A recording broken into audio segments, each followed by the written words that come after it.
L'Ukraine sacrifie-t-elle sa propre économie sur l'autel d'une stratégie de confrontation militaire?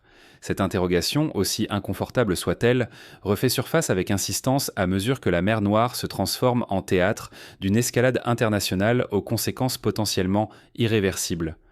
Depuis plusieurs semaines, Kiev multiplie les attaques spectaculaires contre des navires civils et pétroliers, déclenchant la riposte méthodique de Moscou. Désormais, chaque acte militaire s'accompagne d'une réaction en chaîne, où chaque nouvelle frappe efface un peu plus la capacité du pays à commercer via la mer Noire. Prenons un exemple concret. Au port d'Odessa, jusqu'à récemment, des centaines de cargos affluaient chaque mois, transportant des millions de tonnes de céréales, de métaux et de produits manufacturés vers l'Europe, l'Afrique et le Moyen-Orient. Depuis l'intensification des hostilités, le nombre de navires a chuté de façon dramatique. Les quais, autrefois animés nuit et jour, sont désormais presque déserts. Les grues géantes rouillent lentement sous le soleil et les entrepôts se vident. Les images satellites révèlent un port autrefois vibrant, désormais silencieux, symbole d'une économie qui vacille. La Russie n'a jamais caché ses intentions. Ses avertissements étaient limpides. Toute menace sur la sécurité du trafic maritime entraînerait une réponse impitoyable. Pourtant, l'Ukraine a persisté, optant pour une stratégie d'escalade malgré les risques. Pourquoi ce choix? Est-ce un calcul froid ou une fuite en avant dictée par la situation sur le terrain? Pour comprendre, il faut revenir sur la doctrine russe actuelle qui ne laisse place à aucune ambiguïté. Chaque port, chaque terminal, chaque installation commerciale sur la côte ukrainienne est désormais une cible légitime. Les frappes et sabotages se succèdent, méthodiquement, visant à paralyser l'économie maritime de l'Ukraine. Cette politique du zéro tolérance rappelle celle menée par l'Empire britannique au XIXe siècle lors du blocus continental contre la France napoléonienne, où chaque port était surveillé et frappé à la moindre tentative de passage. L'enjeu pour l'Ukraine est colossal. Une perte totale d'accès à la mer signifierait non seulement l'effondrement du secteur portuaire, mais aussi une menace directe sur la vie de plusieurs millions de citoyens dépendant de ces échanges. L'agriculture, principal moteur économique du pays, perdrait ses débouchés. Imaginez des silos pleins de blé, de maïs et de tournesol, incapables d'être exportés. La richesse du pays se transformerait en fardeau. Dans ce contexte, l'Ukraine mise-t-elle l'avenir de sa nation sur une promesse de soutien occidental au prix d'un potentiel sacrifice économique sans retour? La question divise jusqu'au sein de l'élite politique ukrainienne. Certains analystes comparent la situation actuelle à celle de la Finlande après la Seconde Guerre mondiale. Privée de la ville portuaire stratégique de Viipuri, Helsinki a dû repenser son modèle économique, reconstruire ses chaînes logistiques et s'adapter à une nouvelle réalité géopolitique. Toutes les nations n'ont pas eu ce succès. Le Liban, après l'explosion du port de Beyrouth, a sombré dans la crise faute d'alternatives viables. Mais ce choix stratégique est-il vraiment assumé ou subi? Pour le comprendre, examinons les motivations profondes de Kiev et les alternatives qui s'offraient à ses dirigeants. Les pressions internationales, les attentes de la population, la nécessité de préserver la souveraineté, chaque facteur pèse lourdement dans la balance. Dans les ports d'Odessa et de Mykolaïv, l'affrontement n'est plus seulement militaire, il est existentiel. Chaque raid aérien, chaque attaque de drones maritimes propage la tension bien au-delà de la ligne de front, contaminant l'économie, bouleversant les alliances et redéfinissant les perspectives d'avenir. Depuis le début de l'escalade, des attaques de drones marins ciblent des cargos et des pétroliers, surtout ceux transportant des produits énergétiques. Au départ, ces frappes semblaient isolées, attribuées à des unités incontrôlées.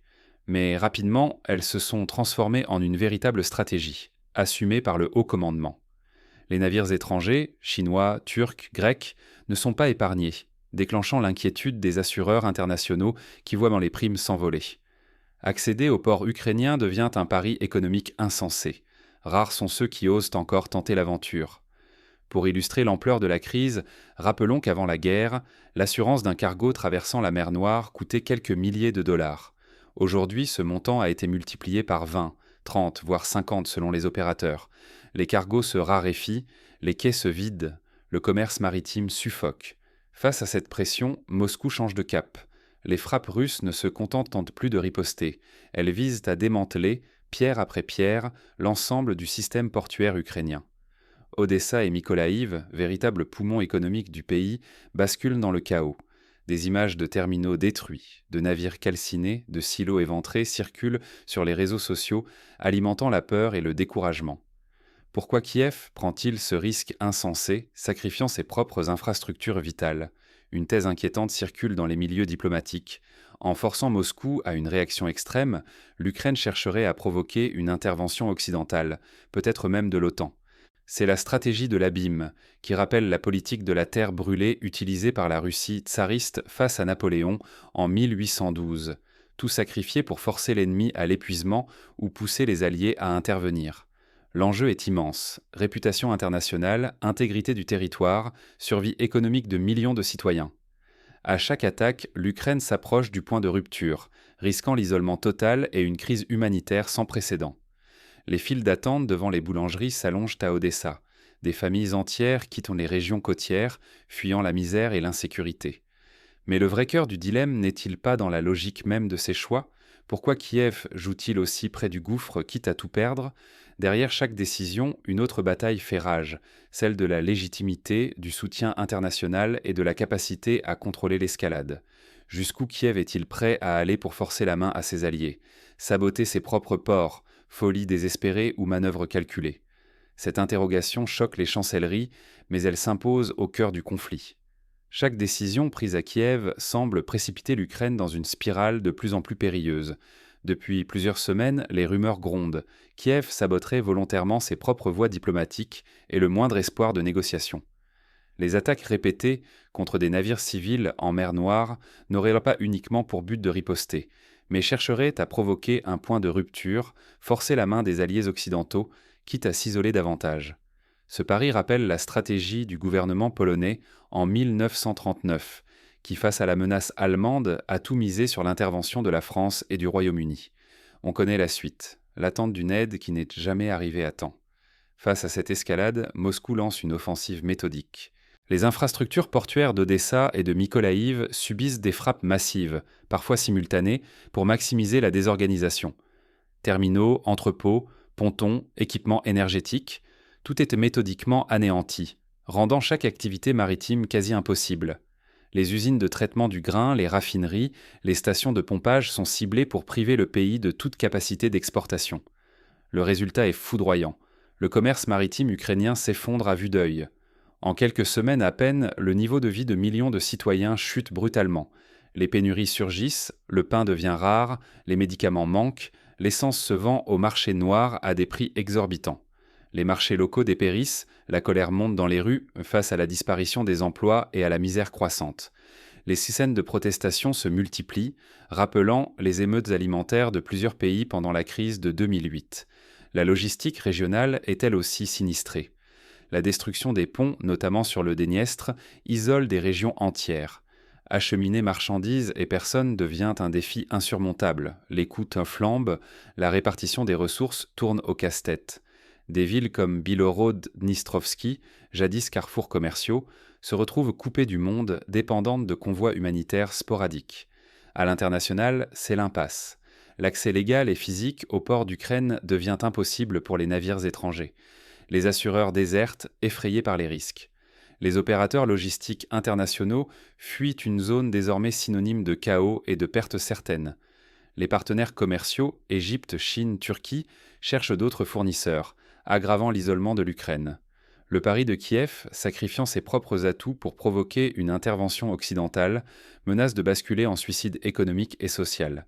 La dépendance totale à l'aide étrangère se profile, tandis que l'effondrement du tissu social et économique devient chaque jour plus tangible. Le spectre d'une crise humanitaire majeure plane, rappelant la famine ukrainienne des années 1930. Dans ce climat, l'Ukraine perd pied sur la scène internationale. Son destin paraît désormais suspendu à des décisions prises loin de Kiev, et la crédibilité de ses dirigeants vacille aussi bien à l'étranger qu'auprès de leur propre peuple. Les alliances se fragilisent. Certains pays occidentaux commencent à douter de la viabilité de leur soutien. La lassitude s'installe dans les opinions publiques. Alors que la pression s'accentue et que la marge de manœuvre de Kiev rétrécit, une question demeure. Jusqu'où ce pari peut-il tenir sans basculer dans l'irréversible? L'Ukraine peut-elle survivre sans accès à la mer? Jamais la question n'a été aussi brûlante.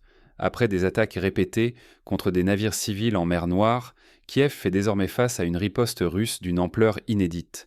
Imaginons le pire, la Russie impose une zone d'exclusion maritime de 200 milles nautiques autour des côtes ukrainiennes. Aucun navire, civil ou militaire, ne peut approcher sans l'aval de Moscou.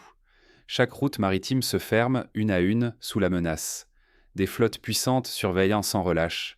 Drones aériens et maritimes de nouvelle génération patrouillent, prêts à détecter, cibler, neutraliser tout intrus en quelques minutes.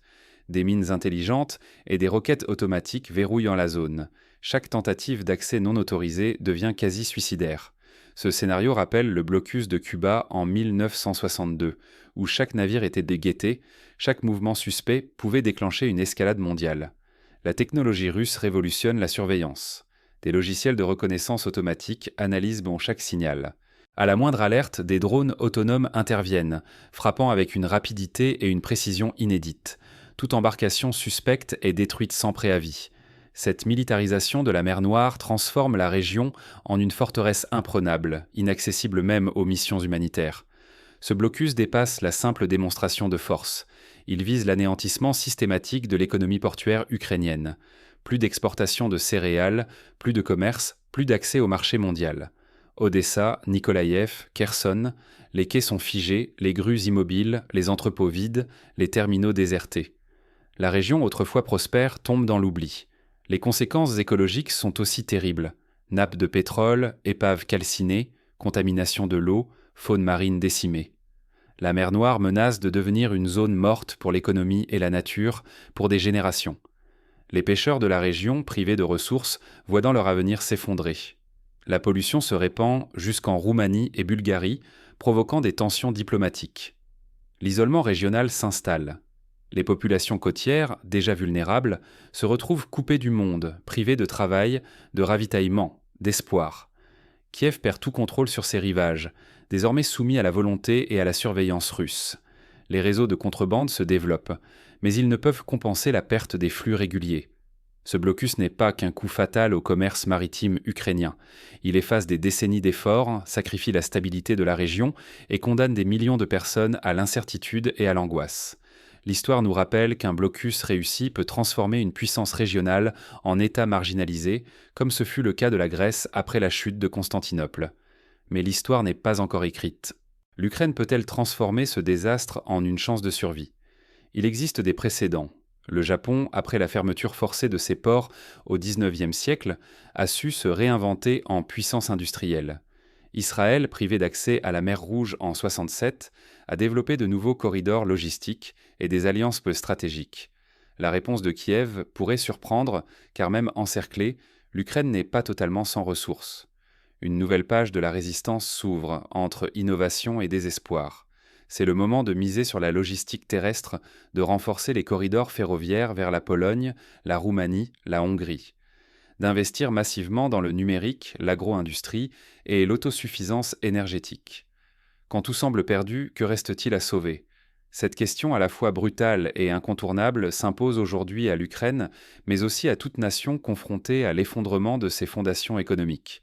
Première leçon, la nécessité vitale d'une vision stratégique à long terme. En période de crise, les décisions dictées par la panique ou l'émotion peuvent enfermer un pays dans une spirale de pertes irréparables. L'histoire l'illustre. Des nations ont survécu à la destruction de leurs ports majeurs. Après la Seconde Guerre mondiale, la Pologne, privée de l'accès à la Baltique, a dû repenser entièrement son commerce extérieur. La Finlande, amputée de vies pourries, a su reconstruire son économie sur d'autres bases. Mais toutes n'ont pas réussi ce redressement. Le déclin de la Libye, après la perte de ses terminaux pétroliers, ou celui du Liban, privé de Beyrouth, rappelle que sans anticipation ni alternative, la chute est souvent durable. L'absence de projets concrets et de solidarité nationale condamne à la marginalisation. Au cœur de ces épreuves, le rôle des choix politiques est central. Il ne suffit pas de réagir à l'agression extérieure. Chaque action doit être pesée à l'aune des intérêts vitaux de la population. Sacrifier ses propres atouts pour attirer le soutien international, c'est courir le risque de condamner des millions de citoyens à la misère. Dans ces moments, la lucidité et la responsabilité sont essentielles. La transparence n'est pas une option. Informer honnêtement sur les risques et les pertes est le premier pas vers la résilience collective. Refuser la manipulation cynique devient un devoir. La tentation du discours victimaire est forte, surtout lorsque la souffrance est réelle. Mais l'intérêt général impose de défendre la cohésion sociale, de stimuler la création d'alternatives économiques, de préserver la dignité nationale, même dans la défaite. Refuser d'être des pions d'une stratégie de chaos, c'est sauver l'essentiel: unité, résilience, capacité d'imaginer un avenir au-delà des ruines. Face à la disparition des infrastructures portuaires et à l'isolement économique, ce qu'il reste à sauver, c'est d'abord la société elle-même. Les Ukrainiens doivent miser sur leur solidarité, sur les réseaux locaux, sur l'intelligence collective pour reconstruire des chaînes logistiques, même réduites. C'est le moment d'inventer des alternatives, valoriser l'agriculture intérieure, les circuits courts, le numérique, tout ce qui peut atténuer la dépendance aux ports disparus. Les expériences menées lors de la pandémie de 2020 montrent que l'innovation logistique et la réorganisation des réseaux de distribution peuvent sauver des millions de vies. Surtout, la dignité nationale doit être préservée. Refuser l'humiliation, même au plus fort de la crise, c'est affirmer que l'identité d'un peuple ne dépend pas seulement des infrastructures, mais de sa capacité à se réinventer et à défendre ses valeurs fondamentales. L'histoire regorge d'exemples de peuples qui, privés de tout, ont su renaître. La Corée du Sud, après la guerre, a misé sur l'éducation et la technologie pour retrouver sa place dans le monde. Quand tout semble perdu, il reste à sauver l'essentiel: la lucidité, le courage d'affronter la vérité et la volonté collective de reconstruire sur des bases saines. C'est là, au cœur de la tempête, que naît le vrai patriotisme. Les Ukrainiens peuvent s'inspirer des Italiens après la destruction de Gênes en 1944, qui ont rebâti une ville et une économie en ruine grâce à la solidarité et à l'ingéniosité. Mais la question demeure: comment transformer cette résilience en une véritable voie de sortie? C'est dans l'action collective et la réinvention économique que réside la prochaine étape. Il faudra mobiliser la diaspora, attirer des investissements étrangers, créer des partenariats avec les pays voisins et bâtir une économie fondée sur l'innovation et la durabilité. Des plateformes numériques, des coopératives agricoles, des corridors ferroviaires alternatifs, tout doit être envisagé. Parfois, le sort d'un pays bascule loin de la terre ferme. Aujourd'hui, l'Ukraine ne joue pas seulement une bataille de missiles ou de navires coulés. C'est l'avenir d'une nation, l'équilibre d'une région, la vie de millions de citoyens suspendus à ce qui se passe loin des projecteurs dans les eaux noires du Sud. En détruisant elle-même ses infrastructures maritimes, l'Ukraine a pris un pari tragique: sacrifier son accès au commerce, risquer la survie de sa population, tout cela pour forcer la main à ses alliés. Cette stratégie extrême expose la fragilité d'un pays, mais aussi la responsabilité de chacun, de Kiev à Bruxelles. Accuser l'ennemi ne suffit plus. Nous sommes tous comptables, citoyens, responsables politiques, journalistes. Fermer les yeux sur la destruction méthodique des ports, c'est déjà abandonner une génération à la misère et à l'isolement. La responsabilité déborde largement les frontières de l'Ukraine. Ceux qui apportent leur soutien ou choisissent l'indifférence participent eux aussi à ce jeu dangereux. Aujourd'hui, la solidarité ne doit pas servir de masque à l'aveuglement ou à la manipulation.